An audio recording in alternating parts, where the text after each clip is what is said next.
Trigger alert, trigger alert. In this podcast, the hosts make light of serious situations that happen in real life. This may or may not include sexual assault. If you expect these topics will make you feel uncomfortable, we urge you to press stop and listen to some other episode of Caustic Soda. Thanks. It's also illegal to put squirrels down your pants for the purposes of gambling. Boys, knock it off.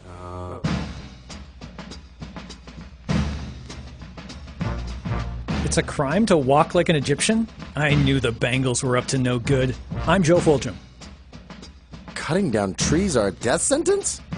Off with his hedge. I'm Kevin Leeson. I'm Torrin Atkinson. The secret to getting a trip to Australia for less than a shilling on this episode of Caustic Soda.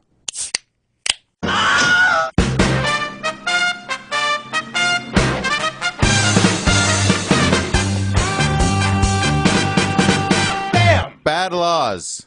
The Old Norse word lagu, literally something laid down or fixed. Oh. That's the word origin of law. Laid down or fixed? Like as if those are the same thing? To lay something down and fix it is the same thing? I think fixed means fixed in place. Oh, like, as opposed this to... has been fixed into position. Like you just not repaired. Push a person over and you're like, you're fixed now. No, yeah. I've fixed you. Yep, this thing's broken. Lay it down and fix it. And liticophobia is the fear of lawsuits. Oh. Special thanks to our researcher, Dave E. Did a lot of work on this episode. Oh, wow. Thanks, Dave. I guess we'll have an episode on the apartheids. Mm-hmm. Yeah, at some point for sure. I haven't done the research yet, but I am reasonably confident that there is going to be lots to talk about regarding apartheid. We probably could have an episode on prohibition. Yeah. Absolutely. And related to this episode, you will discover is some harmful superstitions, so you might want to listen to that episode. Oh, okay. Again. Intertwining, dovetailing. I guess a law about something that is just a superstition would probably be a bad law. Mm-hmm. Yeah. Sometimes laws are created to exert a moral code, sometimes to solve a problem, and sometimes to help the powerful consolidate their power. Mm-hmm. Yep. These motivations can all be found in the laws that resulted in convicts being sent to Australia. Oh, yeah, of course. By today's standards, the convicts had only committed trivial offenses, and in the case of political crimes, had in fact showed a social conscience. But they probably didn't yet know that like 90% of all the venomous creatures on Earth were in Australia. So I wonder if Australians want this to be hushed. No, it wasn't trivial. We don't have consciences. We're big badasses. No, terrible.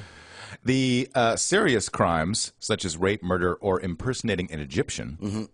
That's a serious crime? Yeah, you got to walk like that weird Oh, yeah, thing, yeah. So then you're poking people in the eyes Yeah. and stroking them in the junk behind you. That's right. There's a whole craze in England back then. They had to deal with that. These were usually punished in Britain with the death penalty.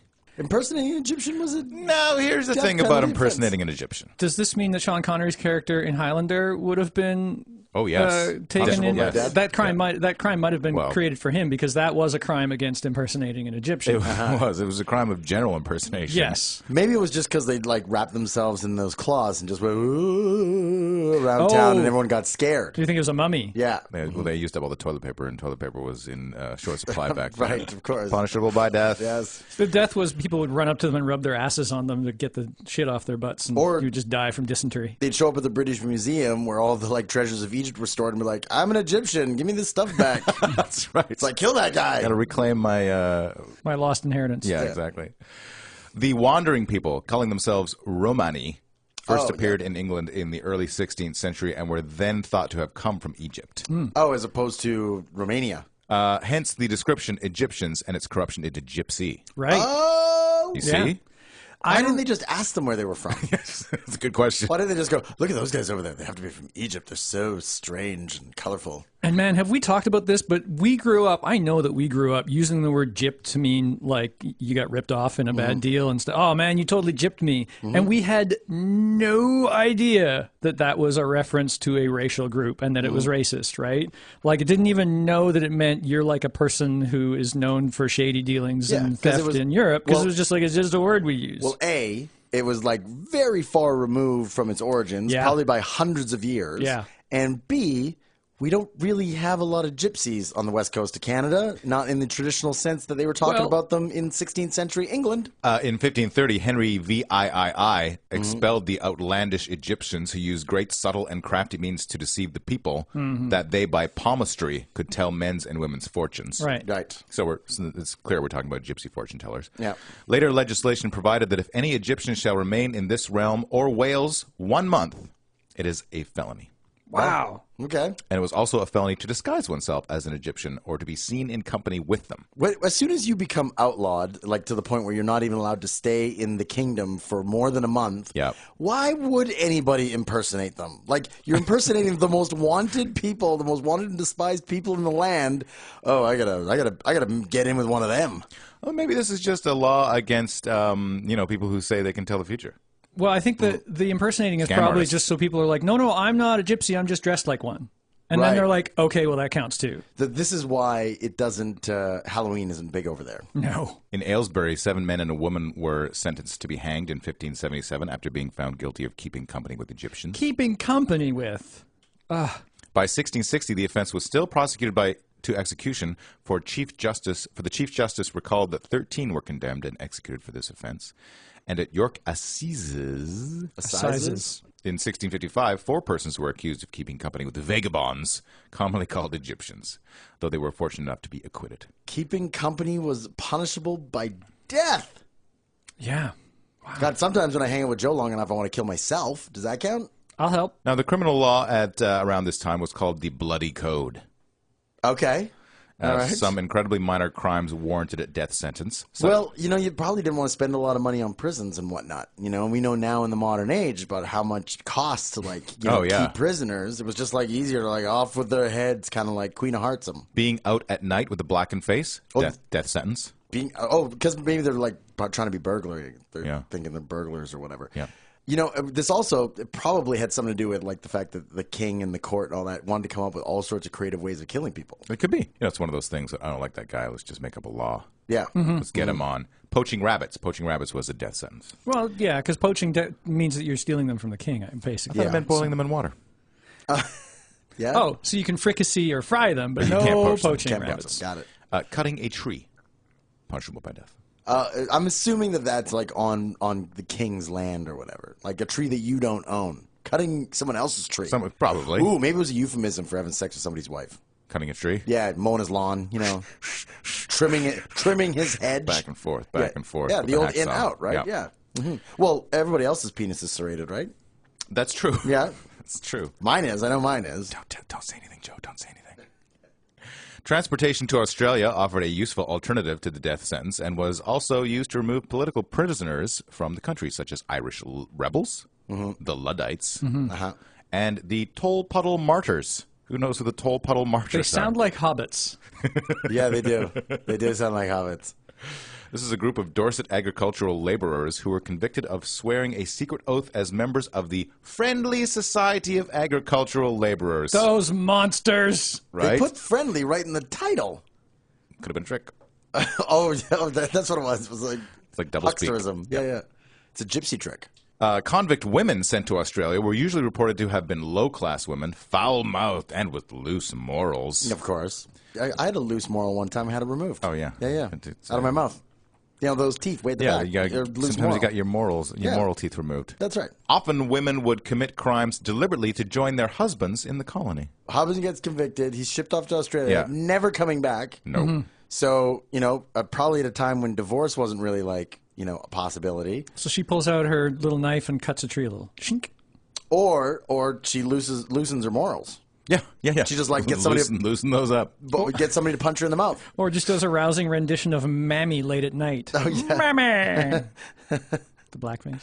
Punishments for women included an iron collar fastened around the neck or having their heads shaved as a mark of disgrace. Seen that before. Saw that in Band of Brothers. They did that to Dutch women that had become Nazi sympathizers or slept with a Nazi. Often these punishments were for moral misdemeanors, such as being found in the yard of an inn in an indecent posture for an immoral purpose.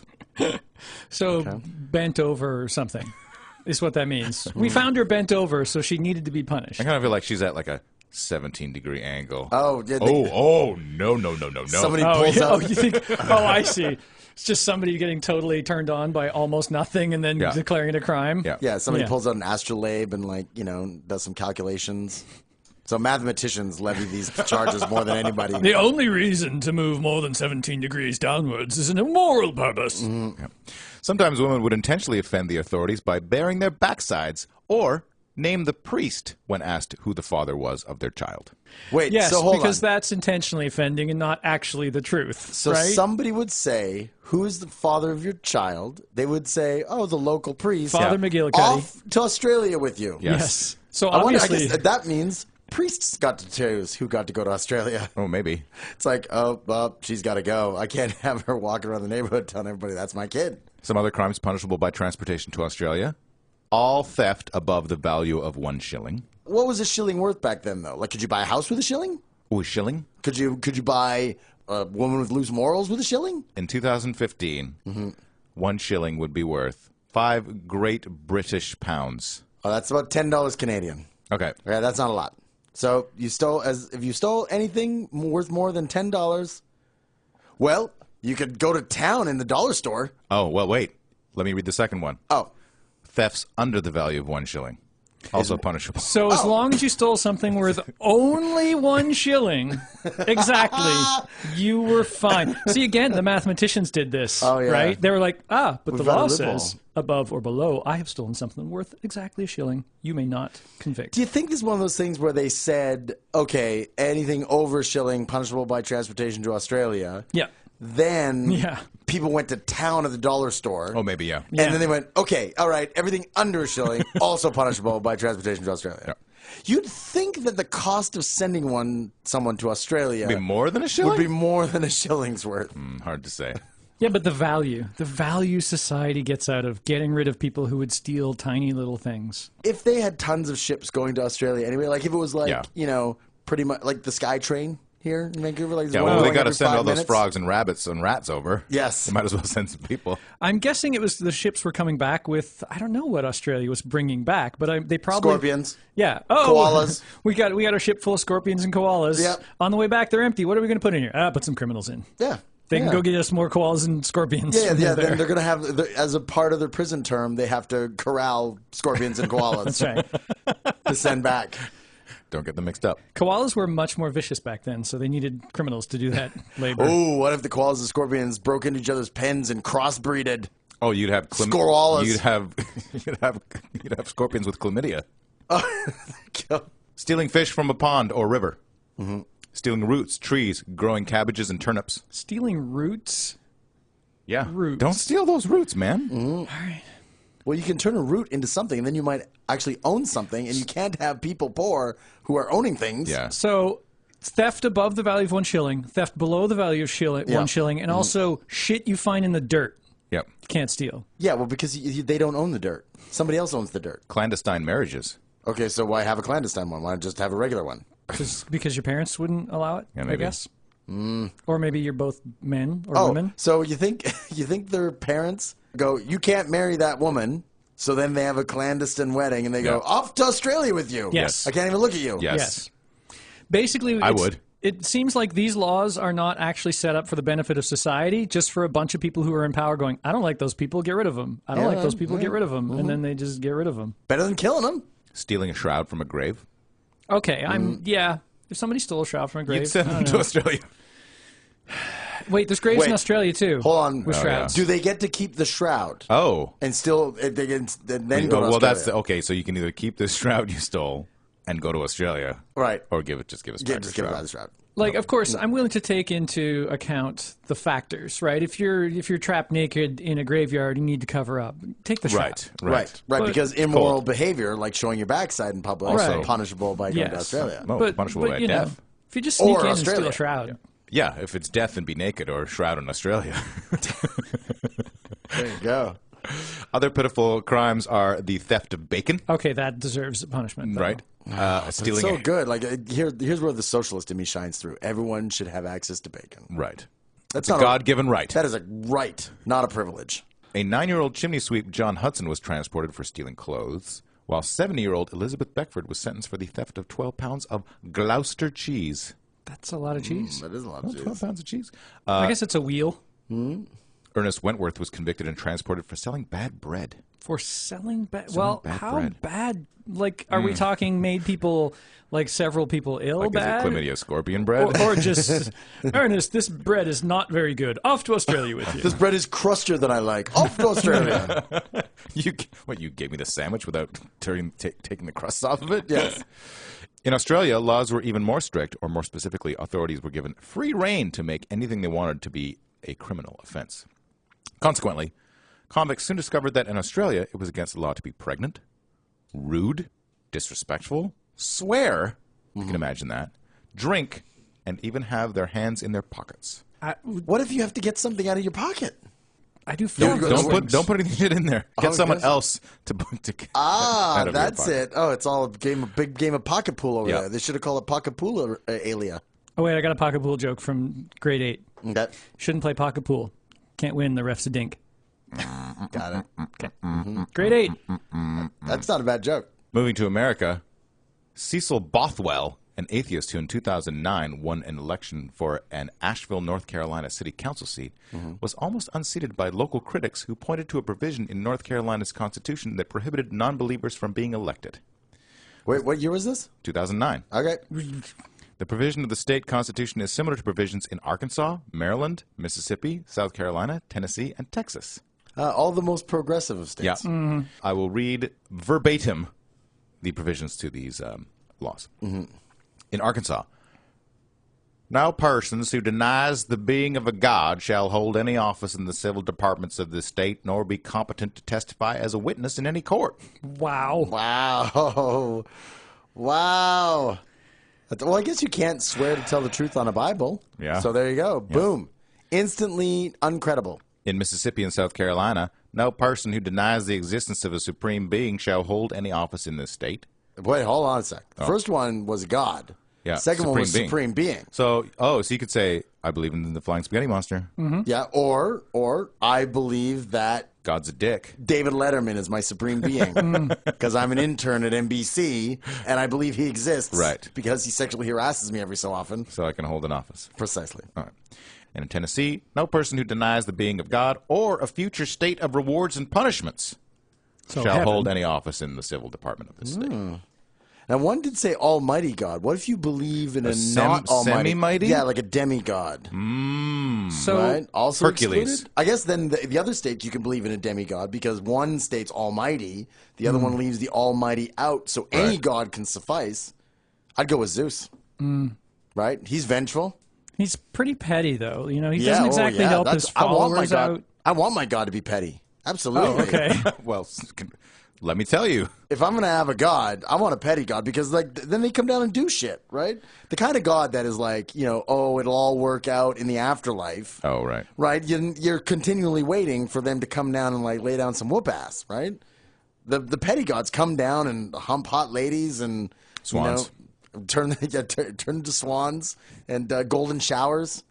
And they strike down people who talk shit about them. And finally, in Texas, no religious test shall ever be required as a qualification to any office or public trust in this state, nor shall anyone be excluded from holding office on account of his religious sentiments, provided he acknowledge the existence of a supreme being.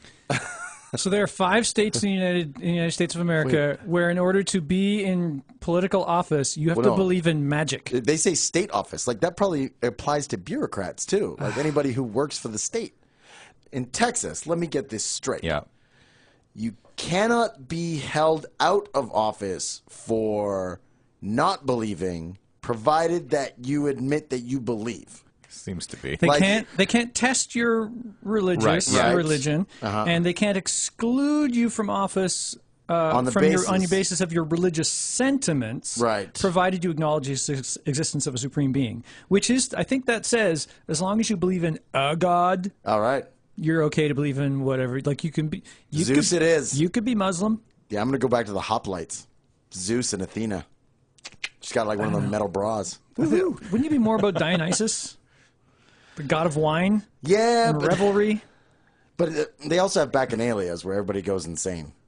And then they eat people. You like those.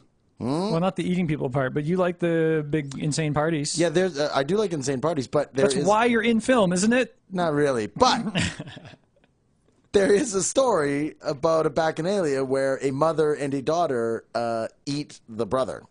They kill and eat him. Oh, sure. When they're besotted by wine. Who hasn't been to a big party where somebody ate somebody else? I mean, come on, Kevin. The Donner Party has party right in the name. It's true. Now, the following bad laws come out of a series of published books. I've not read these books. Okay. But it's on the internet, so it must be true. Okay. In Michigan, a woman's hair belongs to her husband. Okay.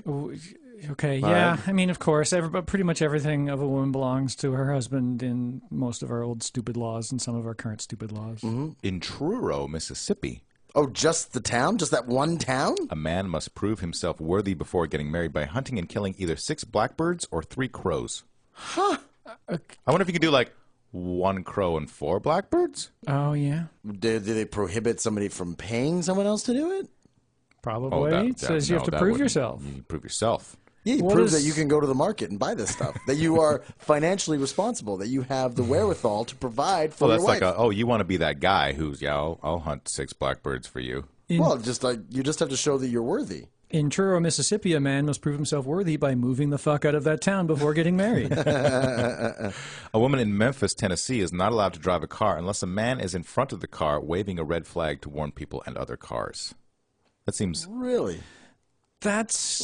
Really? I mean, these may be things that are just still on the books and are not enforced. Yeah. I'm sure, yeah. Because there used to be a law that you had to run in front of your car to warn horses that a car was coming. That you had to hire a man to do that, right? Back before cars were just all over the roads.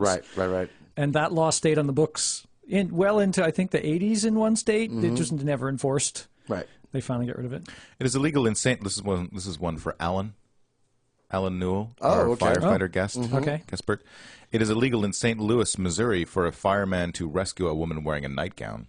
If she wants to be rescued, she must be fully clothed. Wow. Got to get dressed before you can get rescued. Yep. That is some you burn to death unless you follow our moral strictures kind of bullshit that like Muslim enforcers do to children in schools and we get mad at. And here's America doing it. Like, I mean, I think the point is you don't want to force a fireman to touch a woman inappropriately. You don't want to force them, Yeah. I don't think even in the those middle big of firefighter's gloves. Yeah, absolutely. Like she's going to leap into his arms. You never know what kind of like booby part is going to touch him. Wherever. I don't think the fireman carry is all that sexy.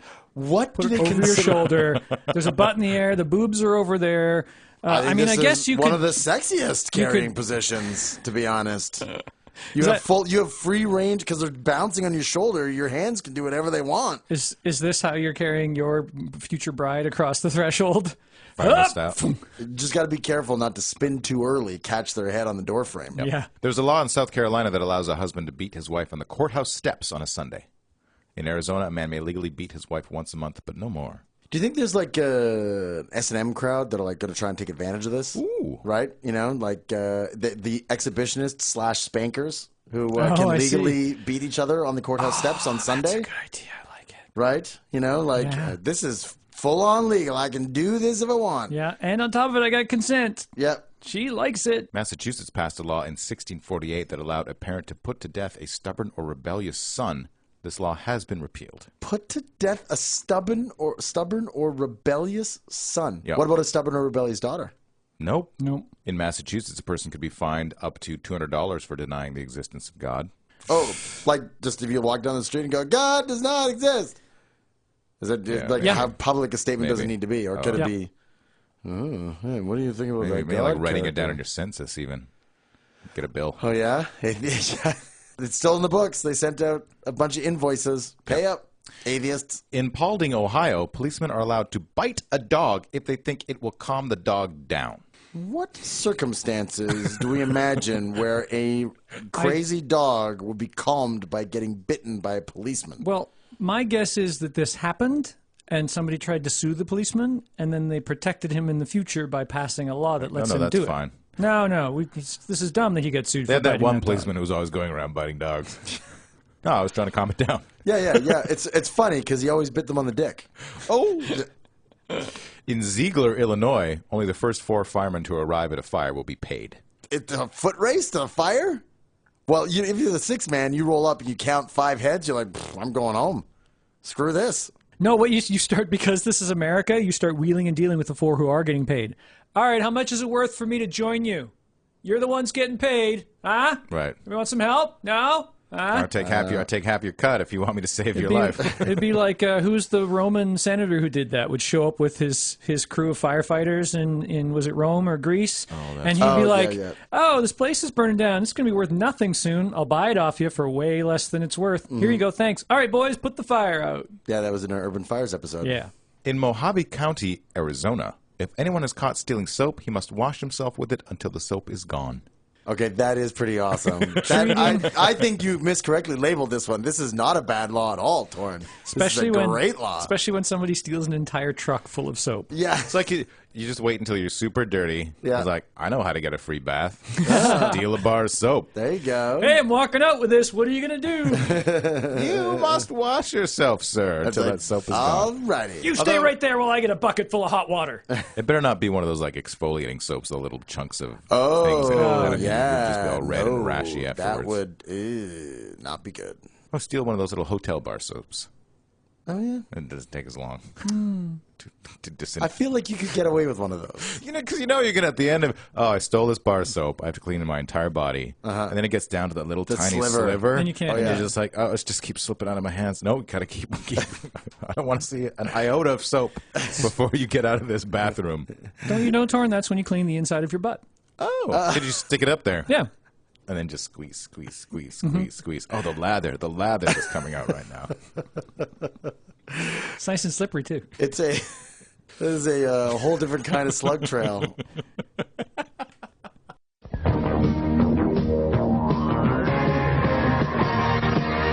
Moving to homosexuality. Until 1850s Britain, homosexual carried the death sentence, and people who turned a blind eye or were an accessory to homosexuality risk being transported to Australia. If you're a homosexual accessory, doesn't that just make you a homosexual? Well, one such man was William Bonill, who was accused of letting 2 men, James Pratt and John Smith, have sex in his room. Pratt and Smith were executed, while Bonill was sentenced to 14 years. Right.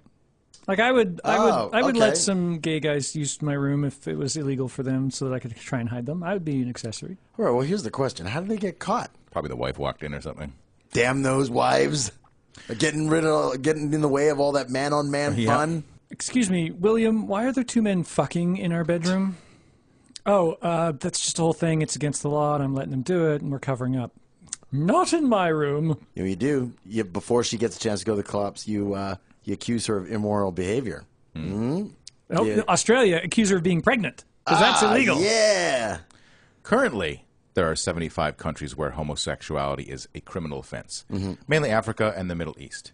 This number goes up to 79 when 4 political entities are included: 2 large provinces of Indonesia, the Cook Islands, Palestine, Gaza, and the areas controlled by ISIS. Or 81 if you count Russia and Lithuania, which haven't criminalized homosexuality but have very repressive laws against promoting homosexuality. Correct. Punishments for engaging in a homosexual activity ranges from country to country and includes fines, prison, hard labor, whipping and lashes, and the death penalty. In Muslim countries, this is generally achieved through stoning. Pretty gross. That stoning is a pretty horrible way to kill somebody. For Saudi Arabia, there is no codified penal law in Saudi Arabia. Instead, the country applies strict Islamic Sharia law. According to the interpretation, sodomy is criminalized. For a married man, the penalty is death by stoning, while the penalty for an unmarried man is 100 blows of the whip. As well as banishment for a year. Death by blow sounded promising at first. I don't know, man. It'd be good at first, and then you'd just be begging for an end. Well, that's where the death part comes in. Yeah. In the United States, anti-sodomy laws were ruled unconstitutional by the U.S. Supreme Court in 2003, but they are still on the books in Alabama, Florida, Idaho, Kansas, Louisiana, Michigan, Mississippi, North Carolina, Oklahoma, South Carolina, Texas, Utah, and Virginia. Yeah, I mean, just recently it was that marriage equality became the law of the land in over half of the states. That was like the big story, that now more than half the states have legal gay marriage.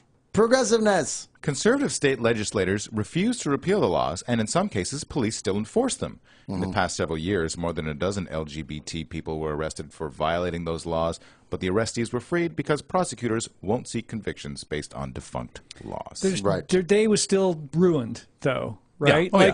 Like we can't just go, oh, it's fine, though, because they didn't get prosecuted. They were, like, trying to do something and have a fun day, and then they get put in fucking cuffs and arrested because of who they are. Unless their fetish is to get arrested and by do it in police jail. and thrown in jail and not prosecuted. For sure.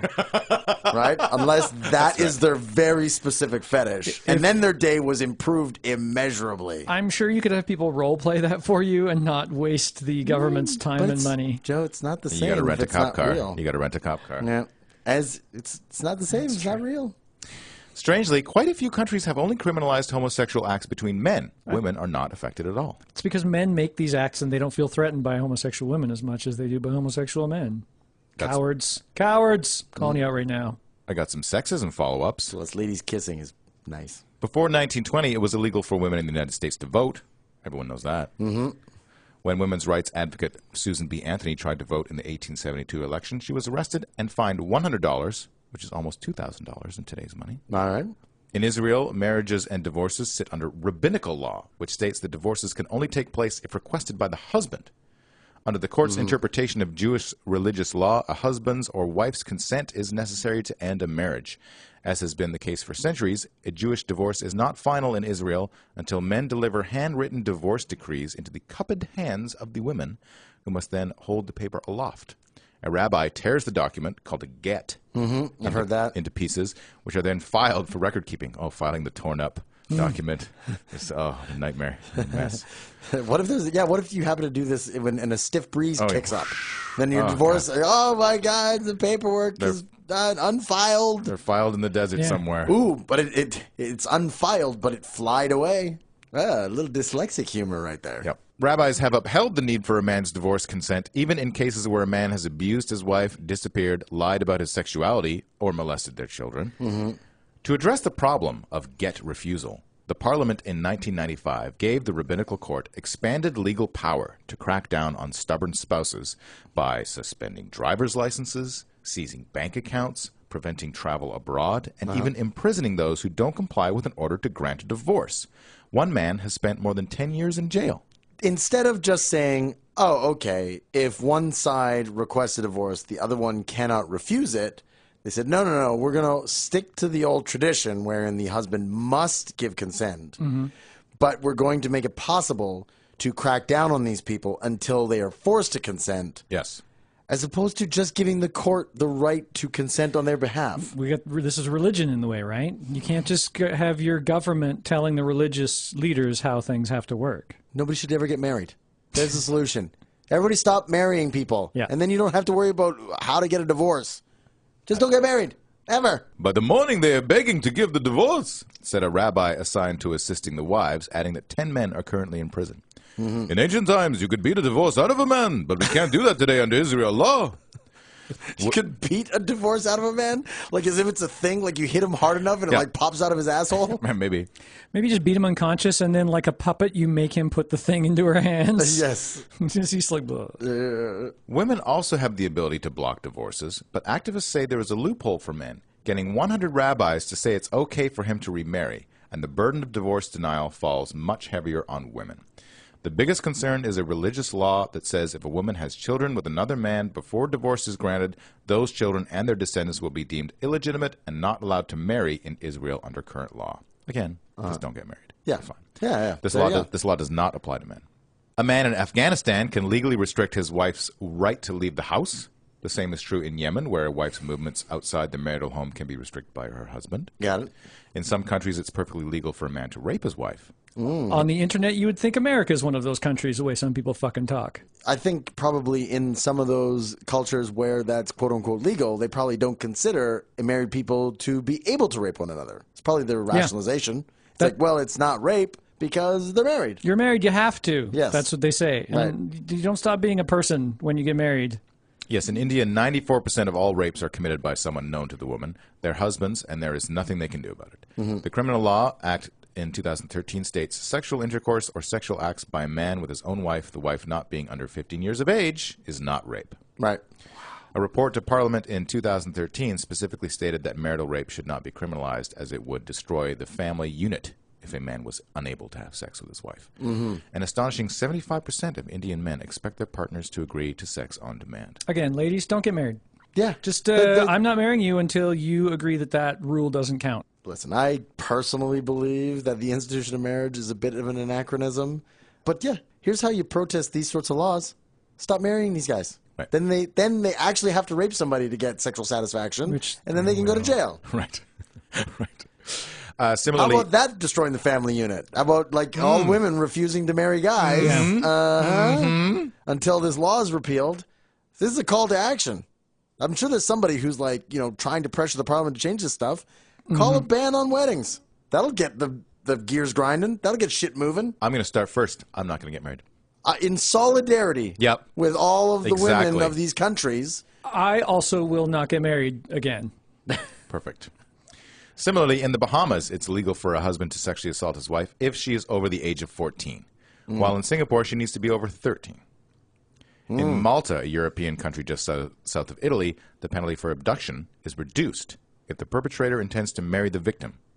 And the perpetrator is exempt from prosecution and punishment if they do go on to marry the abducted person. Right. Yeah. In Lebanon, any man who commits a kidnapping, rape, or statutory rape can't be prosecuted as long as he marries the victim afterwards. Why would the victim marry this person unless they are forced to or cajoled? I imagine 99% of them they're forced to. Well, because you're you're super shamed, pressured right? by their family because now you've been shamed and you're not worth anything. You've been super shamed. You're not worth anything anymore. You're no longer a virgin. You've been sullied in the eyes of everybody else. He's now the only man who will take you. Yeah, I mean, we talked about this practice in Chechnya in our kidnappings episode. Yeah. It's very widespread there, and there's some pretty horrible stories. I mean, these guys are creeps. I'm not wrong. They're brought up in a creep society.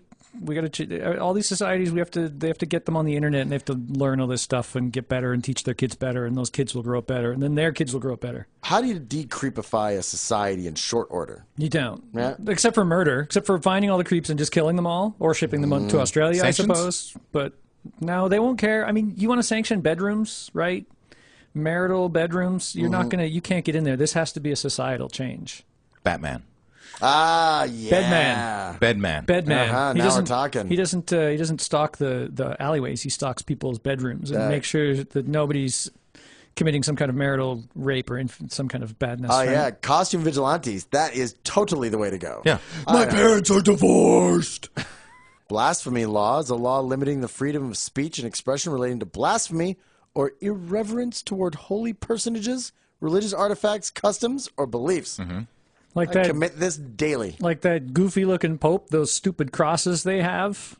I'm not going to trash the Pope. He's got that wicked hat. That's just blaspheming. Countries that have the death penalty for blasphemy include Afghanistan, Saudi Arabia, Nigeria, Yemen, Egypt, Pakistan, and Iran. A lot of these countries' names have been mentioned in previous sections in this episode. Yeah. Notice there seems to be some heavy overlap. You're very judgmental, Torrin. It's true.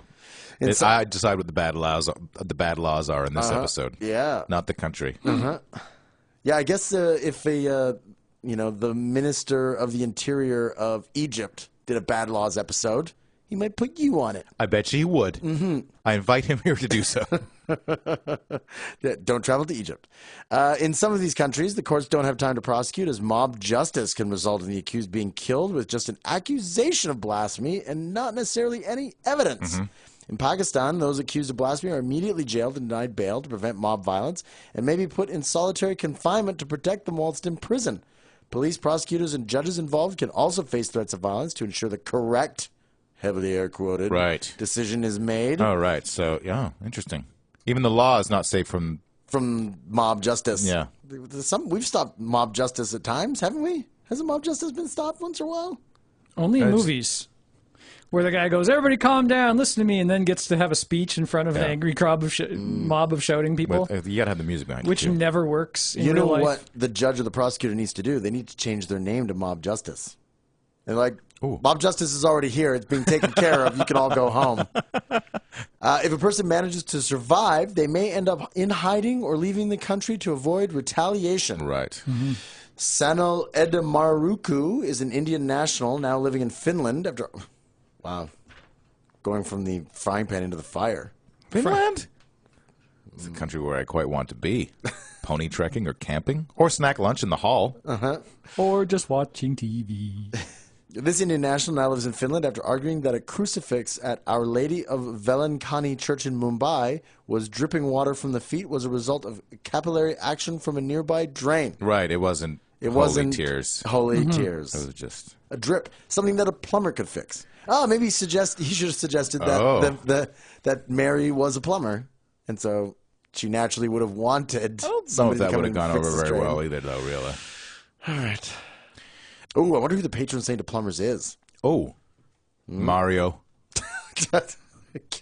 I like it. He is Italian, so probably Catholic. In 2007, Khartoum, Sudan, Gillian Gibbons, 54, was a newly arrived teacher from England, settling into the Sudanese capital of Khartoum. She asked her class of 6- and 7-year-olds to dress up and name a teddy bear and keep a diary of his outings. So they had a teddy bear. They dressed the teddy bear up and then kept a diary of their teddy bear's outings. Yeah, her class was due to study the behavior and habitat of bears, so she suggested that pupils bring a teddy bear. Okay. A girl brought in her favorite toy, and the rest of the class was invited to name him. They voted overwhelmingly in favor of Muhammad, the first name of the most popular boy in the class. And the least popular, and several of the ones in the middle popular areas. So somebody complained.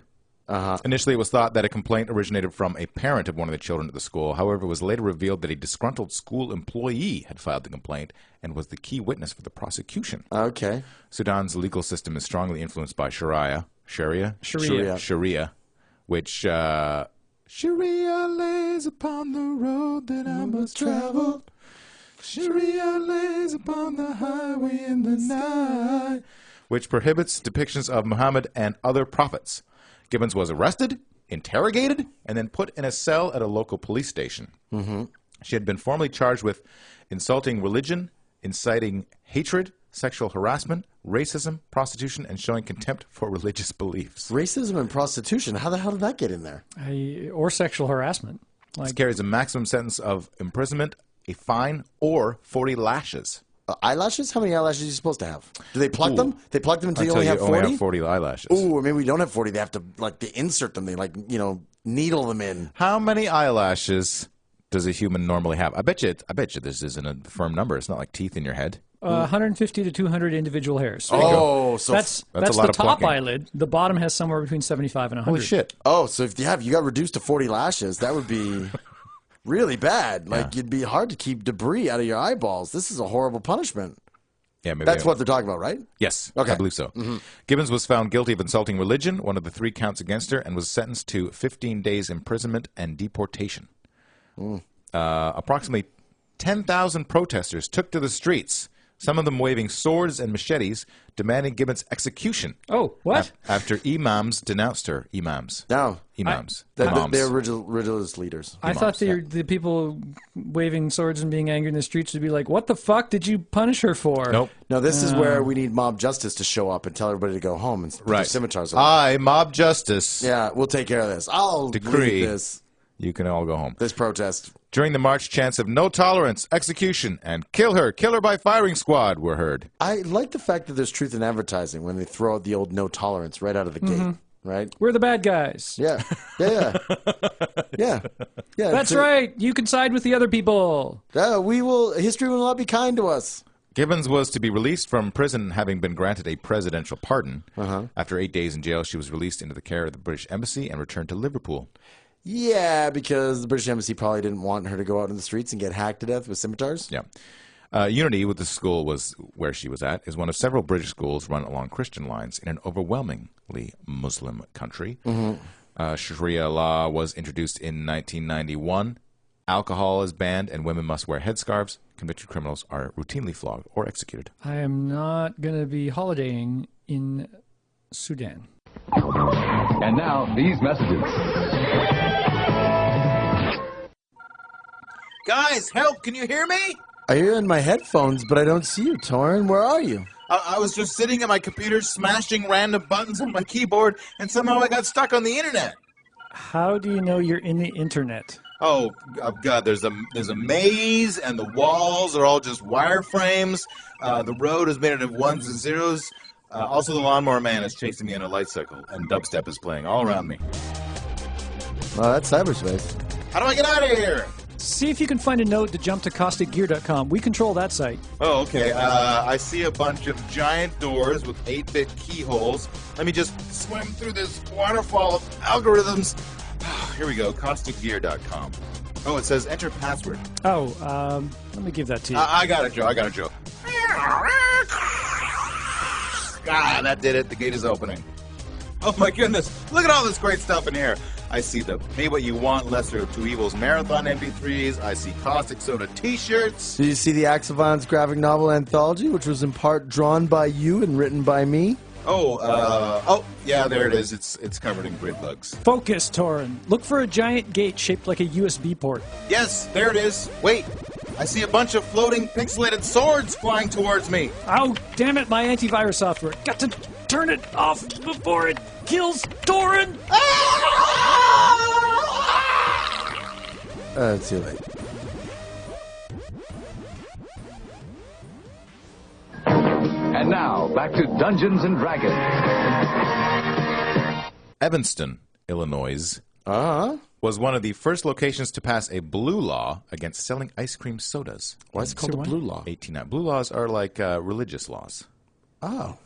Against ice cream sodas? Yeah. What about an ice cream soda offends God? Well, as soda was marketed as a miracle cure, it was often considered a substance that required oversight and control like alcohol, another controlled substance that could not be served or purchased on Sundays in many conservative areas. Okay. Many soda fountains had to figure out a way to turn a profit on Sundays when selling soda was considered illegal.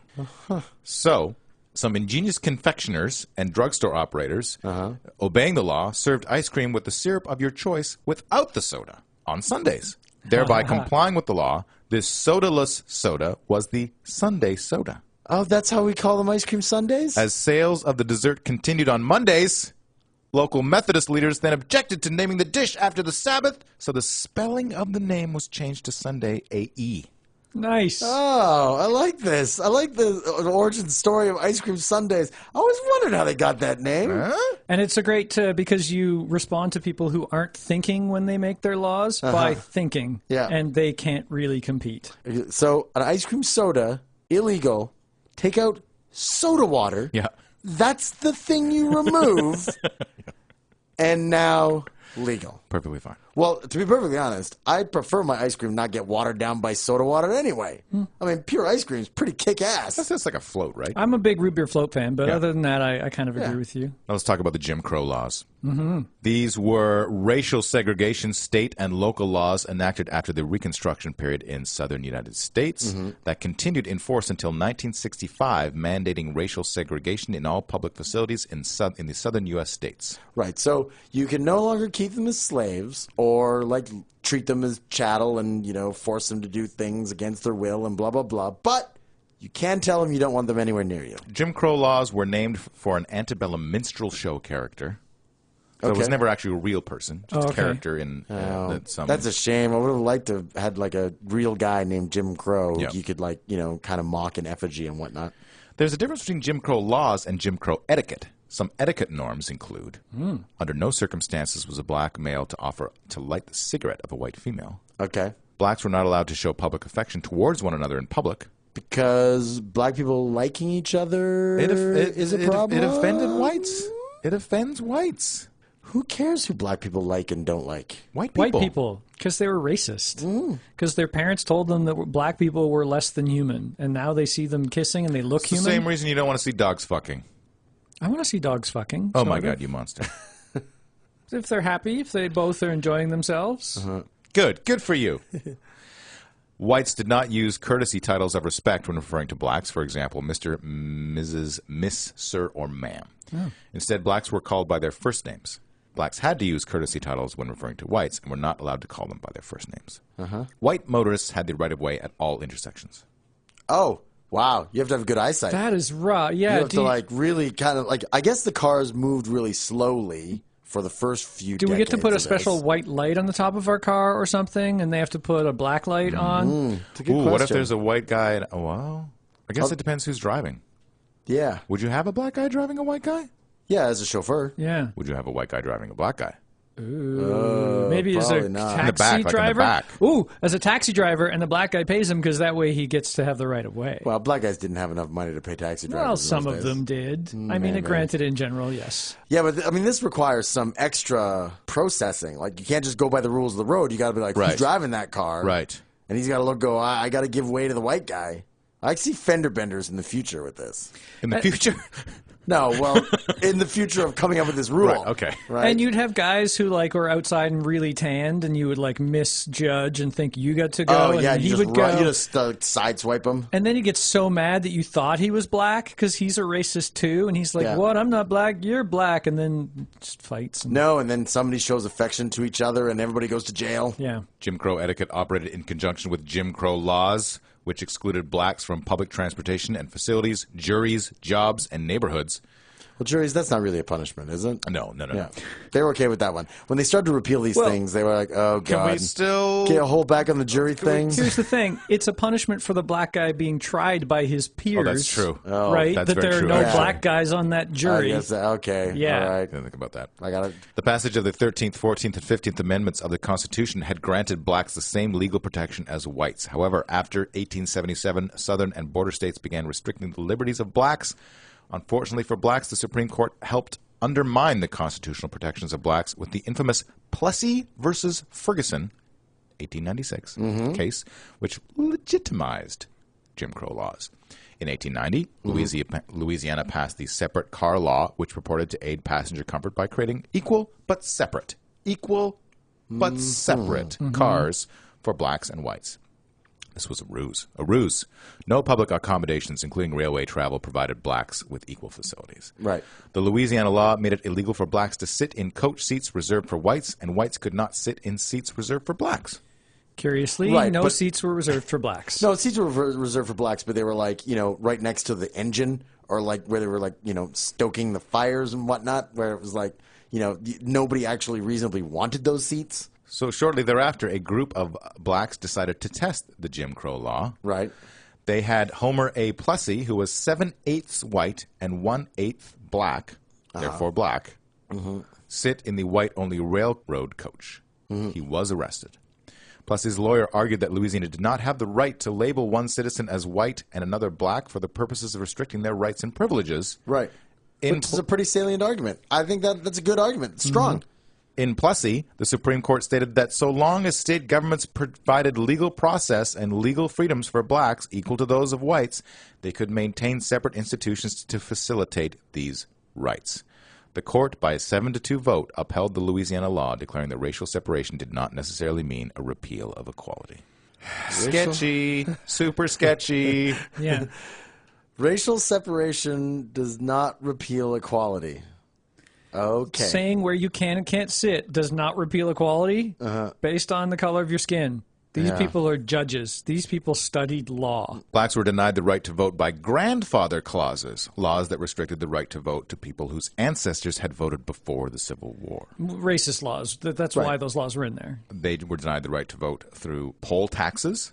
Fees were charged to poor blacks to vote. White primaries, only Democrats could vote. Only whites could be Democrats. I see.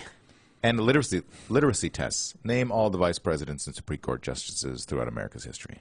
That kind of thing. Right. I mean, I don't know if you guys saw the movie Selma, but all of this stuff is kind of laid out in that film. The movie about the march from Selma, Alabama in the 60s with Martin Luther King Jr. Yeah. So all of this is the Jim Right. Crow laws. All these things are laid out. Oprah, she was the one who had to keep proving herself qualified to vote. Oprah did. Yeah. They asked her to name all the Supreme Court justices, and then she did, and then they denied her anyway. What a bunch of jerks. Jerks. Further laws stated barbers, no colored barber shall serve as a barber to white girls or women. Oh, but white guys, okay. Yeah, I guess so. Yeah. We don't want to You touch can that be a lady's servant. You just hair. can't touch white women. For Yeah, did they not realize that hair is just like dead? You Dead kind tissue? of got to touch their head and turn it, and hair you're too close and too intimate. of much of an erotic zone. Oh, Really? erogenous zone. Listen, man, what if these women who also really aren't people decide that they like this black man who's not a person and wants to like their hair. get to know them better? We can't let these two non-people interact and do things that we white men don't want. Smell his man musk. Oh, I guess if you get a black person's Pheromones. hands too close to a white person's brain, it could change their minds. they might actually stop being racist. Oh, it'd be terrible. Yeah.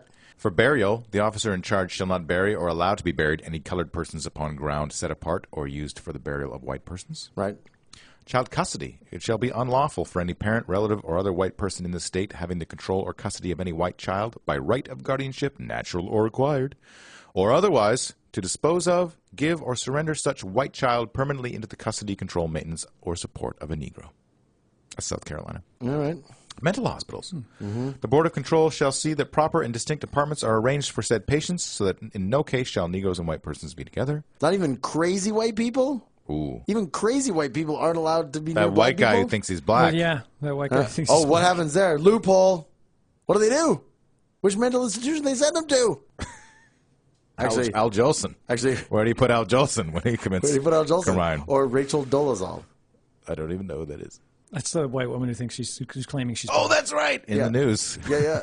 God. Teaching. Any instructor who shall teach in any school, college, or institution where members of the white and colored race are received and enrolled as pupils for instruction shall be deemed guilty of a misdemeanor, and upon conviction thereof shall be fined. So, It's in Oklahoma. so hold on a sec. So you get a professor at a university who's a black guy, right? He's teaching a class full of black kids, and then a white kid enrolls, and that guy goes to jail? So much for Black History Month. I'm not sure about that. Blacks who violated Jim Crow norms, for example, drinking from the whitewater fountain or trying to vote. Ooh, whitewater fountain. Does that mean it just came out like super hardcore? Like you could like raft down it? If you had if you drank from the whitewater fountain, did it like kind of blow out the back of your throat? Yeah, maybe. You gotta wear your life vest and a helmet. When you're drinking it safety from it. first, Yeah. right? You don't go near that whitewater fountain without, proper flotation device. They risked their homes, their jobs, and even their lives. Whites could physically beat blacks with impunity. Blacks had little legal recourse against these assaults because the Jim Crow criminal justice system was all white. Police, prosecutors, judges, juries, and prison officials. Under Jim Crow, any and all sexual interactions between black men and white women was illegal, illicit, socially repugnant, and within the Jim Crow definition of rape. What about white men and black women? I'm sure that was fine. These are sexist too. Remember? Yeah. White men can do what they want. Right. That's basically the law. White men can do what they want. Everybody else has to fucking do what white men say. But what was the rationalization legal-wise? Like if you're saying, okay, white race and black race need to be separate at all costs. No, that's not what it was. Well, also, yeah, white men aren't gonna have black babies. No, white men. Like if that guy was 1/8 black and he was considered a black man. No, but what I mean is like the white women are in danger of having a half black baby if they get together with a man. Yeah. Right? And then that's like 9 months of them and then all the other raising time where they're off and they can't be making a white baby. Right. Whereas if a man has sex with a black woman, that woman can go off and have a biracial baby, but that man can still go and make the white babies he's supposed to. Yeah. Right. But That's how these racists think. So white men are not allowed to sit in the same train as black men and women, but they're allowed to have sex with black women. It's not in that train. It's not in the train. Okay. Although less than 20% of lynchings between 1882 and 1951 were even accused of rape, the victims, lynch law was often supported on the popular belief that lynchings were necessary to protect white women from black rapists.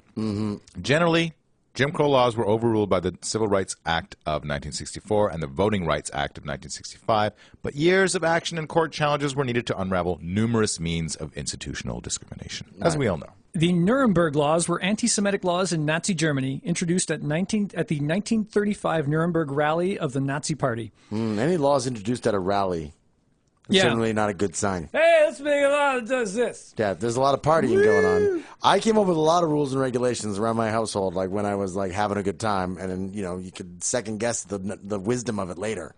The two laws were the law for the protection of German blood and German honor, which forbade marriages and extramarital intercourse between Jews and Germans. Okay, blood and honor. Yeah, well, blood and honor. and they obviously came up with for their blood services a way to keep like hepatitis C and AIDS from being transferred, like the safety of blood. Oh, I'm sure Right? this was completely scientific and it was wrapped up in that as well? health-based, yeah. Well, that's not so bad. It also forbade the employment of German females under 45 in Jewish households. Oh, under 46-year-olds. Okay. And the Reich citizenship law, which declared that only those of German or related blood were eligible to be Reich citizens. Right. Right, okay. The remainder were classed as state subjects without citizenship rights. Mm-hmm. So, two types of citizens. Right. Basically, or not even citizens. A supplementary decree outlining the definition of who was Jewish was passed. Okay. Mm-hmm. Out of foreign policy concerns, prosecutions under the two laws did not commence until after the 1936 Summer Olympics held in Berlin. Well, there's a lot of money there. You don't want all the rest of the world seeing when their eyes are on you. Yeah. What's going on? Article 4 of the law for the protection of German blood and German honor states, 1.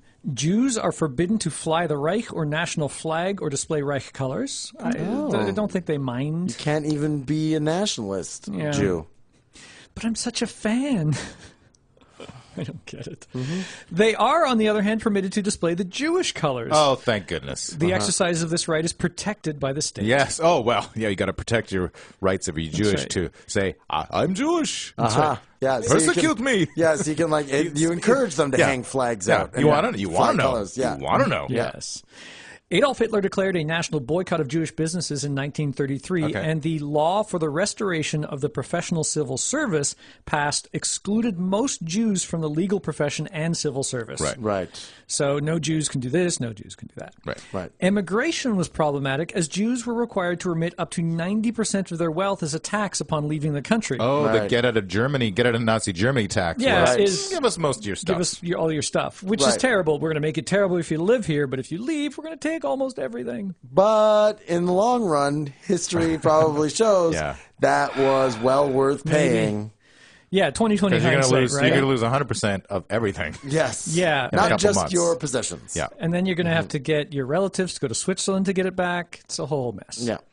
Mass deportation schemes such as the Madagascar Plan, which, as it sounds like, was a proposal of the Nazi German... No, it was a proposal for talking animals to be super funny. Super funny. Maximum. I laughed throughout 2 or 3 minutes of that whole movie. Mm-hmm. Was a proposal of the Nazi government to relocate the Jewish population of Europe to the island of Madagascar. Oh, can you imagine? Yeah. Just Jews and lemurs everywhere. That would be, would they even a little jungle wonderland. Would they even all be able to fit in Madagascar and live? I'm sure you can. Would they be able to live in concert with lemurs? That would have been. Here's what I need to know. You would end up with the Jewish lemur war. Oh, God. I think what would happen is Madagascar, the movie, would have ended up a lot funnier with all those Jewish people living there. How big is Madagascar compared to Germany? It's actually bigger. Bigger than Germany. So it's a little more than 500,000 square kilometers. Germany's only about 357,000 square kilometers. Okay. So again, I think this might not actually qualify as a bad law because this might have worked out for everybody. Space. This could have been a win-win. Probably nicer climate. Not as good infrastructure. No, but there were no gas chambers in Madagascar. Less gas chambers. Less gas chamber infrastructure. No concentration camps yet. This plan proved to be impossible for the Nazis to carry out, and sometime around December 1941, Hitler resolved that the Jews of Europe were to be exterminated. As we all know. As opposed to sent to Madagascar. Those are two pretty extremes. There's no gray area here. There's no middle ground. Send all the Jews to Madagascar. Kill all the Jews. Those are the only two answers here. Come on. And the problem was not even a problem either. He was just looking for a scapegoat, and then, we've got the scapegoat. Better follow through on this political movement we've made. I'm no Hitler apologist, but he needed a scapegoat to consolidate political power and become a totalitarian ruler. So the Jewish threat served his purpose. Without the Jewish threat, he would have had a difficult time consolidating political power and becoming a totalitarian ruler. Right, you're right. So mission accomplished. Send him to Madagascar as a thank you. Thank you for allowing me to consolidate power. Listen, without racism, how can you power fascism? Come on, people. Exactly. But racism is the oil in the engine of fascism.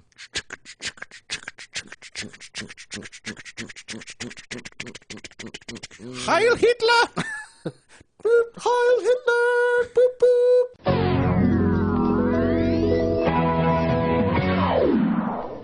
In the news. Ding. June 2015, Canada. Oh. We know that place. Right in our backyard, if you will. Bill C-51, the Conservatives' anti-terror legislation, received royal assent and is now law. So they got the permission of those tree people to pass it. Tree people. Yeah, the Ents. The Ents. Oh, royal ass ant. Yeah, they Yeah. They went to them as permission. in their ass. Yeah. Okay, sure. Well, they talk out of their asses, just like the Conservatives. The bill has faced intense scrutiny for the expanded powers it gives the police and the Canadian Security Intelligence Service, or Right. CSIS. CSIS.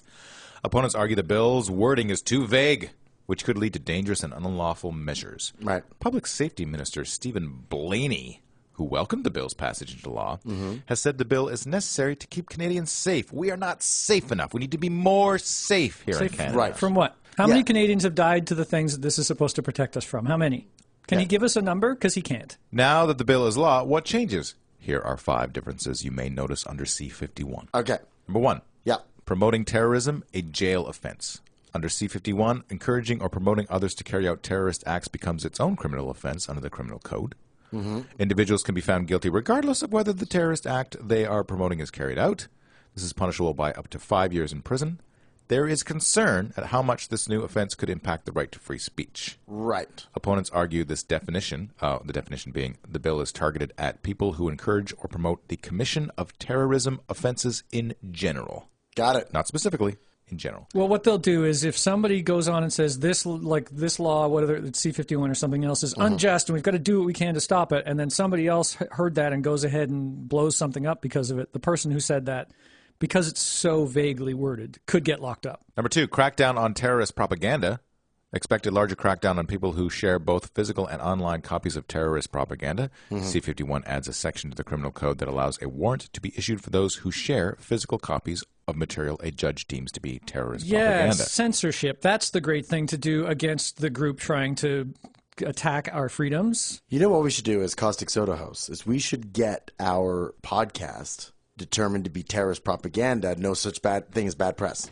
Oh, that's not a bad idea. Number 3, more arrests without warrant. Police will now have the power to preventatively arrest more people without a warrant. Now someone can call this the Minority Report Clause. Now someone can be arrested without a warrant if police believe the individual may carry out terrorist acts. Before C-51, arrest without warrant was allowed if it was necessary to prevent the terrorist act. Out-fucking-rageous. Outrageous. We live in a society where we have checks and balances, where if you're accused of something, that it has to be done a certain way. And now our government has said, well, if terrorism's involved, we're going to forget the checks and balances because it's important, even though nobody's died from it and we don't actually have a problem. Can't say I'm a big fan of preemptive arrests. Yeah. I heard Captain America say once, I thought punishment usually came after the crime. Oh, wow. Why aren't you in the news? You know, giving the talking points against C-51 here. I was so poignant. I got goosebumps. Problem is, Captain Canuck never said that. And this is a Canadian issue at the moment. And the new Captain Canuck looks kind of military. All you do is you get Captain Canuck up there and go, I thought punishment came after the crime, eh? Yeah. There you go. You know who's writing Captain Canuck comics right now? Ed Brisson, friend of the show. Yep. Number 4, more personal information shared between departments. I'm okay with that. So 17 government departments like the Canada Border Services Agency or the Canada Revenue Agency will now share more information with, for example, Health Canada. Okay. Critics say health and income tax information as examples don't relate to national security. Yeah, not unless you've got a warrant, right? Like, again, there are times when you have to look up a criminal and you have to go into their private stuff to find the information, and we have a way to do that, and that's that the law enforcement gets a judge to sign a warrant to say, yes, you can break the rules in this case and go ahead and look at it. We don't need you don't need warrants to stop something that's not currently a big problem. Last one, CSIS gets more power to disrupt suspected terrorist plots rather than just collecting information about them. If they have reasonable grounds to think a security threat exists, CSIS can now interfere with the travel plans and bank transaction of suspected terrorists. CSIS also has the power to disrupt radical websites and Twitter accounts. Please define radical. Caustic Soda. Yeah. Opponents You know why? Because we're radical, man. We're totally rad. No, Yeah. you know We're why they totes won't? rad, guys. Yeah. They totally won't, because we're 3 white guys. Opponents were upset with the increased power for several reasons. CSIS was created with the mandate of gathering intelligence. Now that C-51 is law, it reaches beyond that. CSIS also has the ability to ask judges for approval in cases where their measures would breach rights or freedoms otherwise protected by the law. I have a dream, and my dream is that we become the Canadian Pussy Riot. Caustic soda? Yeah. Okay. Caustic soda. How much time are you willing to spend in jail? Bracket, Canadian Pussy Riot. Oh, finally, for our prisons episode. Ah, do it from the inside. Yeah. How do we get Mike arrested? It's already in motion. Steps are in motion. No, we just got to find a bad law that exists in BC, like, being Well, immoral or flashing your buttocks or whatever it might be. And then he can get shipped off to Australia wife routine. We'll just put some terrorism manifestos on our Twitter account. He manages the Twitter account. It's not a bad Problem idea. solved. Yep. Critics worry that CSIS lacks sufficient oversight to ensure these new powers are not abused. Yeah, our government is awful at their job. Probably all the non-Canadians that are listening to us right now. They're like, you guys don't have it so bad. Yeah. With your beavers and your bacon, and your maple syrups. I went food and animal related. Yeah, what about with your socialized That's medicine? our culture. No. Yeah. Okay, well that. Yeah. Except that's one of the things he's trying to strip apart, Harper. He's not trying to change our beavers, thank goodness. As far as we know. Ooh, we need to get... When he starts legislating beavers, that is too far. He's going to start calling their cutting down of trees, which is one of our natural resources, terrorism. And then all the beavers are going to get rounded up. First they came for your beavers. June 2015, Pakistan. Pakistan's strict blasphemy laws could soon be modified to combat increasing misuse, it has emerged, just weeks after experts warned that the government is failing to protect its citizens. Okay, all right. So this is almost like a bad laws solution, an answer to bad laws. So they have blasphemy laws, and they're gonna fix them. A draft bill introducing severe penalties against those who make false allegations of blasphemy has been finalized by the Interior Ministry and will be put before the government. So don't get rid of blasphemy laws. No. But punish don't abuse the blasphemy laws. Accusers. Yeah. The new legislation aims to ensure that people do not take the law into their own hands and will require proof that an individual intended to commit blasphemy before they can be charged. The current law has been blamed for increasing interreligious tensions across the country. Interreligious tensions. Why did you make that sound like you were waiting for an ice cream sundae? Human rights groups say that it is frequently misused by extremists, and false charges are often brought against Christians in order to settle personal scores or to seize property or businesses. In order to seize property or businesses. Yeah. We've seen this throughout history in the past of people who disagree with each other on personal or religious grounds using bad laws. Perhaps the most infamous case is that of Asia Bibi, a Christian woman accused of blasphemy and now facing the death penalty. Her case made global headlines when two prominent politicians were assassinated after trying to help her. One of these murdered men was a vocal opponent of the blasphemy laws, Governor Salman Taseer, who was shot 26 times in a public square by his own guard. 26 times. That's like the same number of letters in the alphabet. Yeah, A, B, C, D, E, F, G. More recently, anti-Christian violence erupted in a suburb of Lahore after a mentally ill man identified as Humayun Masih was accused of burning pages from the Quran. Christians in the area were forced to leave their homes, and police prevented a mob from setting fire to a church. Last year, a Christian couple were beaten and burned to death in a brick kiln following rumors that they had also burned pages from the Quran. Oh, you burn pages? We're going to burn you. Yeah. They were later proved innocent. Maybe the woman in the couple's name was Paige. From the Quran? No. Her name was Paige. Right. Like Paige Johnson. Oh, and they were like, you burn our pages from the Quran, We'll we'll burn burn your page. Yeah. Okay. Yeah, then you got to get rid of the witnesses. But these snitches get stitches. But these were proved. They were proved innocent, and Pakistan has now charged 106 people for their murder. Oh, that's a big. That's a lot of trial. murderers. That's a. Like, can you imagine the court? You'd have all these people at the lawyer's bench, and then you'd have only, 12 in the jury? The Minister of Justice needs to change his name to Mob Justice. That's all there is to it. That, you can all go home now. I'm taking care of this. Mob Justice is on the case. Pakistan's legal environment is particularly repressive due to its religiously discriminatory constitutional provisions and legislation, including its blasphemy laws. Right. The government failed to protect citizens, minority and majority alike, from sectarian and religiously motivated violence, and Pakistani authorities have not consistently brought perpetrators to justice or taken action against societal actors who incite violence.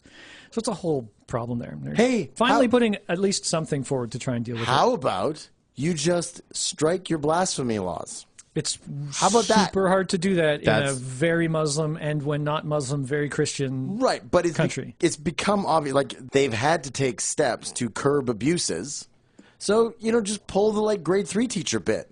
Hey, if you can't If you guys share, can't get along. if you can't get along, then no You're one going to take plays. all of your blasphemies away. That's right. Exactly. The thing people have to realize about blasphemy is it's one of the crimes in the world that has 0 victims.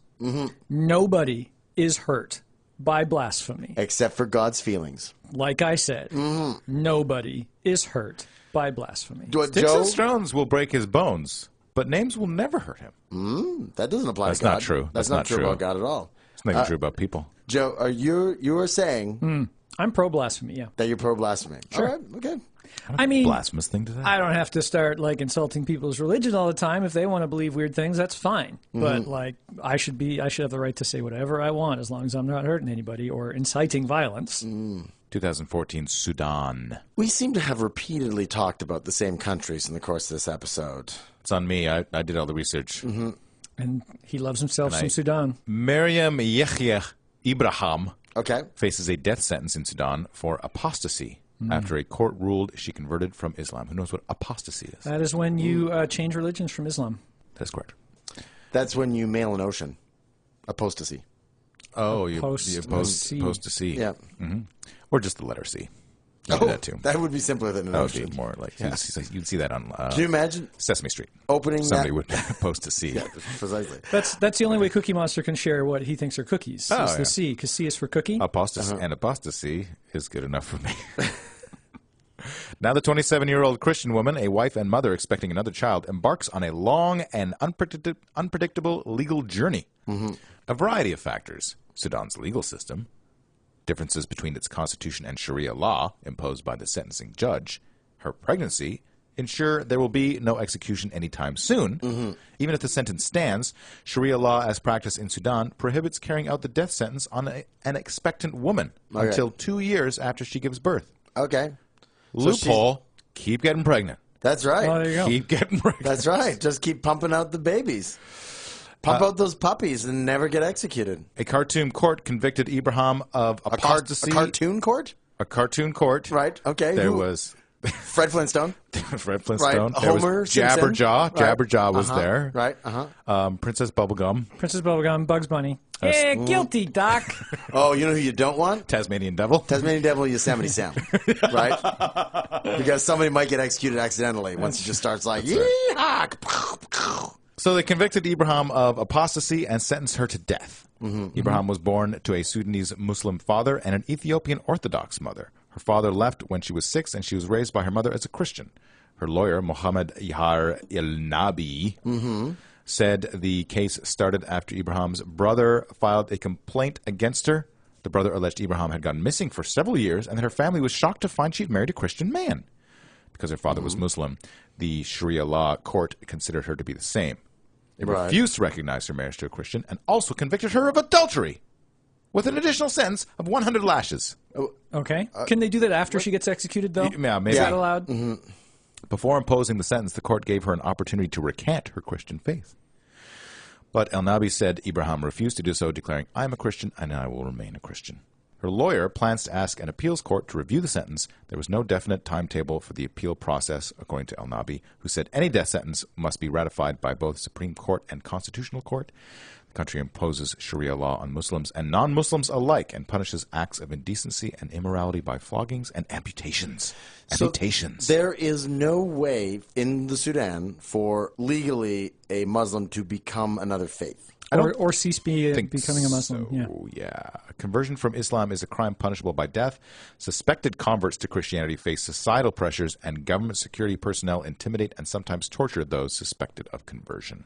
How about you don't convert, you just stop all religion? What, like personally? Yeah. Or in the world? Personally. Oh, become an atheist? That's apostasy. No. Just stop. Just stop believing in... No, don't stop believing. Is that what that song is about? It's all about apostasy. Oh, I had no idea. Anti-apostasy I'm song gonna from listen our friends at Journey. Born and raised in South Sudan. Took a midnight court to anywhere that's not Sudan, please. Ibrahim is 8 months pregnant and has a 20-month-old son who stays with her in prison. Her husband uses a wheelchair and totally depends on her for all details of his life. Oh, no. That's unfortunate. As practiced in Sudan, Sharia law prohibits the execution of pregnant women. Instead, the sentence is delayed until 2 years after lactation. Oh, but what if she could just keep lactating? Hormones? Some kind of hormone? Yeah, it's some kind of treatment that, like, you know, keep getting booby milk. The prison guard comes in. And she squirts him in the face. Check. Yeah, no, you're still good. Still good. No execution yet. People who are just not free. It's a wacky world out there, Caustic Soda listeners. Avoid it. Avoid it. Avoid the world. At all costs. Yeah. Or where you can, make it better. Squirt someone in the face with your boob milk. Yeah. Is that better? Start with Kevin. Pop culture. Yes. Dredd and Judge Dredd are both the same character, also based on a comic book. One movie good, one movie atrocious. Well, let's talk about the 1995 Sylvester Stallone, Rob Schneider, and Max von Sydow movie. I don't think it's terrible. It's kind of funny. It's not. I'm not calling it a good movie. Oh, you said Sandra Bullock. That's Demolition Man. Oh, am I thinking Demolition Man? Yeah. Yes. Judge Dredd is different. Right. Both have They're Sylvester so totally Stallone and similar. Rob Schneider in them. Right. So Judge Dredd is based on the comic of the same name by John Wagner. By the 2080s, much of Earth has become an uninhabitable wasteland. The majority of humans reside in huge megacities with populations of tens of millions. The traditional justice system has been replaced by a core of judges whose role combines those of police officer, judge, jury, and executioner. That's right. So they sentence and then carry out the sentence right on the spot. Because there's no time for courts. Yep. There's just too much business to get done in the course of things. And the less we say about the Sylvester Stallone version of this, the better, as far as I'm concerned. Again, it falls under bad laws, probably because, you know, there's all sorts of things you can do in this world which will lead to execution. Or punishments are outrageous. Yeah, punishments are outrageous because they need to be a major deterrent because most of the crimes that go on get lost in the shuffle. In fact, in the very excellent 2012 version of Dredd, wherein Carl Urban plays Judge Dredd who never removes his mask, whereas Sylvester Stallone keeps his mask on for about 8 seconds in the whole movie. It was a much one guy you wish covered his face more of the two, really.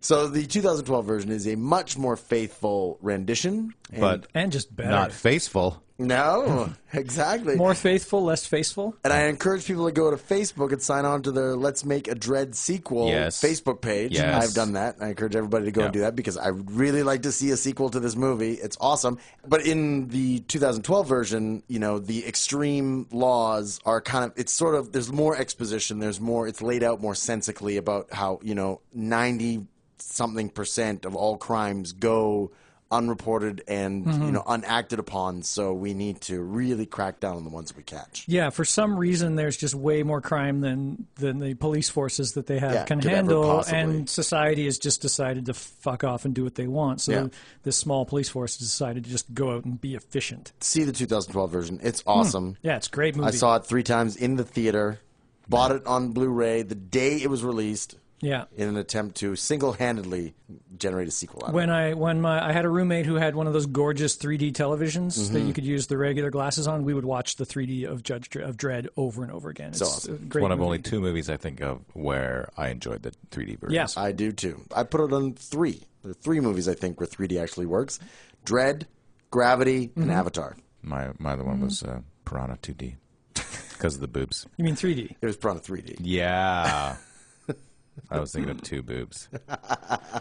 Now, speaking of Demolition Man, from 1993 with Wesley Snipes, obviously I haven't watched Sylvester any of Stallone, these recently. Sandra Bullock, and Nigel Hawthorne. With innocent victims caught in the crossfire in Los Angeles' intensifying war on crime, both cop John Spartan, Sylvester Stallone, and violent thug Simon Phoenix, Wesley Snipes, are sentenced to a state of frozen incarceration known as cryo prison. Yeah. So this movie was made in 1993, set in 1996 at the beginning. Right. And then Stallone is finally thought out 36 years later in 2032, and Los Angeles is now a pacifist utopia called San Angeles. But with Phoenix on the loose, Spartan is their only hope. That's right, because there's been no crime for so long, they don't know how to deal with criminals anymore. Yeah. And so they need a badass cop from the past. That's right. To can actually match match wits with this criminal mastermind. Yeah. Who isn't much of a criminal mastermind, by the way. He No, just kind no. of goes off. Yeah, well, it's revealed in the movie that he has been programmed while he was in cryo prison by Nigel Hawthorne. Right. So the reason this is in the Bad Laws episode is because in the future, you can't swear. Every time you swear, you've been fined 2 credits. A little thing comes out of the wall. There's a scene in there. This is so dumb. There's no toilet paper in the future. Right. They have a spot for 3 seashells in the bathroom. Oh, yeah. Right. And Sylvester was, you have toilet paper. I got 3 seashells. I know how to use them. So his solution is to swear a bunch, and the little tickets all come out of the wall. And then he uses those to go back into the bathroom to wipe his ass. And they don't ever actually with explain. The citations. They don't explain how the seashells work, do they? No, they don't. But it's very symbolic. He wipes his ass with those citations. Nice, right? Nice. Yeah. And in the future, there's only one restaurant, and it's Taco Bell. Yeah. Right. Because of the franchise wars. Got it. So it's pretty funny. And it has nothing to do with how much money Taco Bell gave to the producers of Demolition Man. I'm sure absolutely not.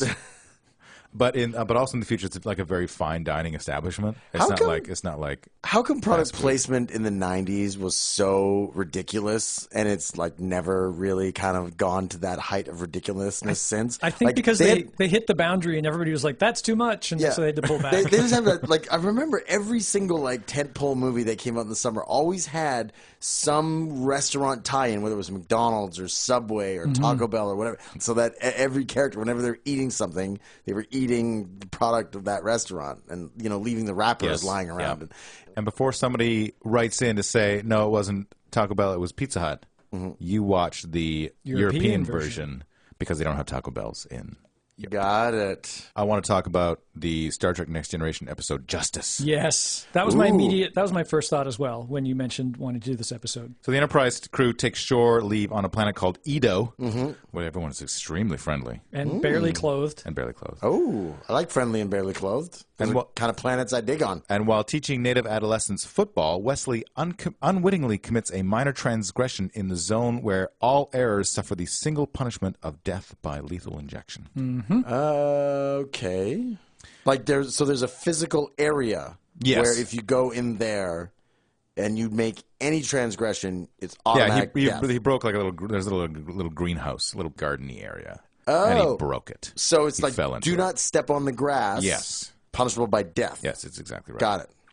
So back aboard the Enterprise, the senior officers struggle with an entity defying the laws of nature, which is facing and testing them. So this is the Edo's god, who's very protective of his children. Shows up on the Enterprise?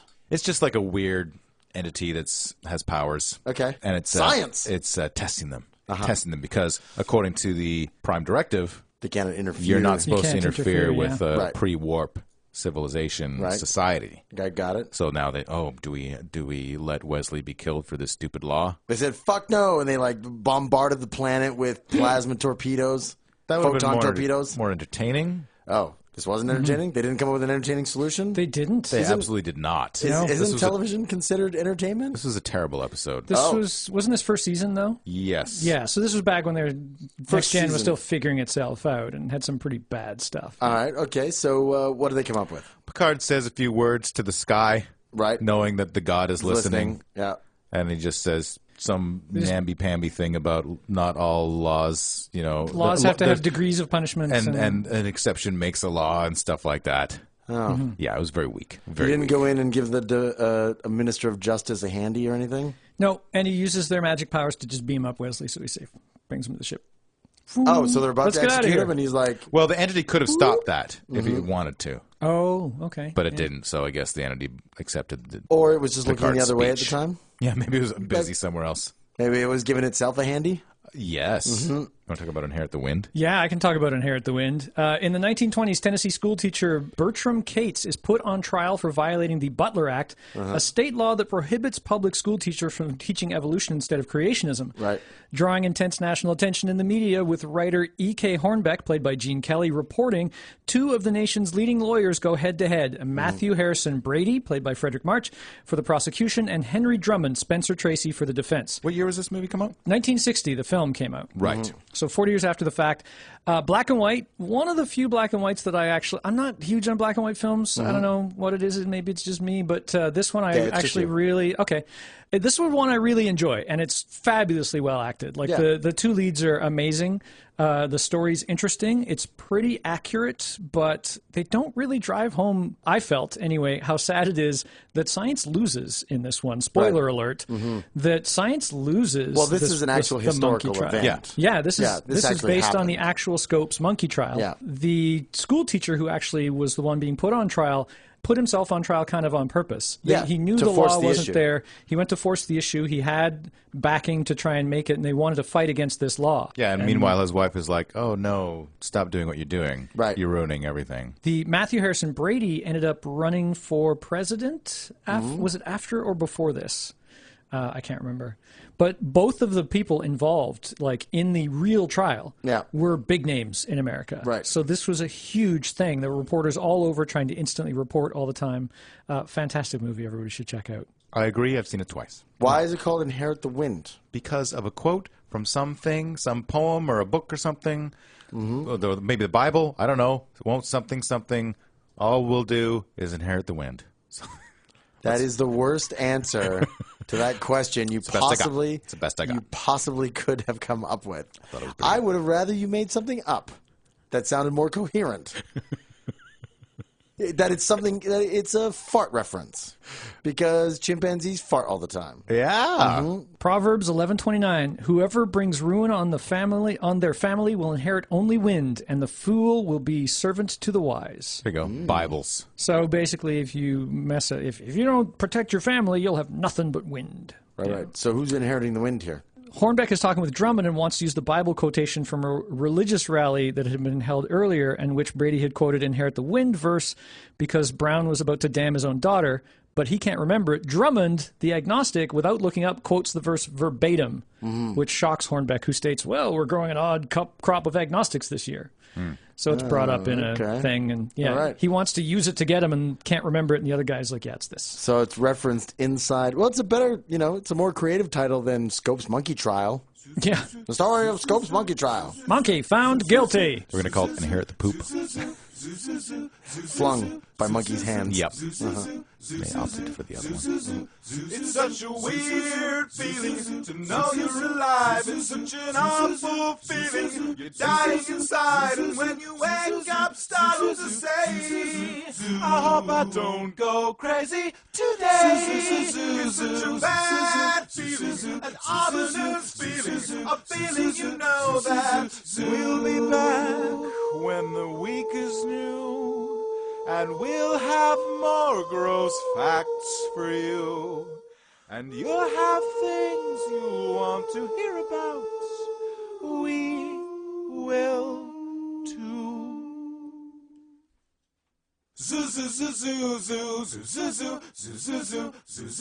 Caustic Soda was recorded by Mike Leeson while listening to Joe, Torin, and Kevin. The worst fate of all. To comment on episodes and for links and show notes, visit causticsodapodcast.com. Support the podcast by donating on our site or visit patreon.com/causticsoda. Visit us on Facebook, tweet us on Twitter @causticpodcast. Email us at info@causticsodapodcast.com. I'm Louise. Thanks for listening.